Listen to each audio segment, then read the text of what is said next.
ilé-ẹjọ́ ti rán Etim lẹ́wọ̀n gbére ohun tó ṣe nìyí.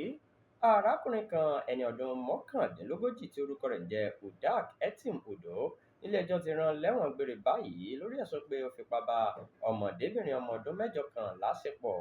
Ọjọ́ Ìṣẹ́gun Tuesday ọ̀sẹ̀ yìí tí ṣe ọjọ́ kẹrìnlélógún oṣù kejì ọdún tí a wà yìí ni adájọ́ ilé-ẹjọ́ gíga ìpínlẹ̀ Cross River ṣe ìdájọ́ náà.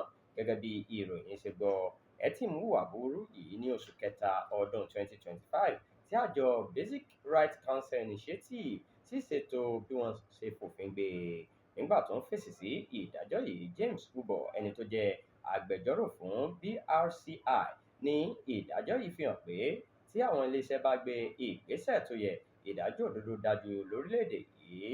Bákan náà ló gbóṣùbà fún kọmíṣánná ọlọ́pàá ìpínlẹ̀ náà Rasheed Afegbua náà àti kọmíṣánná fún ètò ìdájọ́ Edem Ani àti PDP Okoye Ukam fún ìfọmọnìyàn ṣe. Ó fi kún ọ̀rọ̀ rẹ̀ pé àjọ BRCI mọ pàtàkì ìdájọ́ yìí púpọ̀ fún ìwúrí àwọn tó ń ṣiṣẹ́ láti rí i pé ìdájọ́ òdodo wà fún àwọn ọmọdé tó ń dojúkọ ìpèníjà.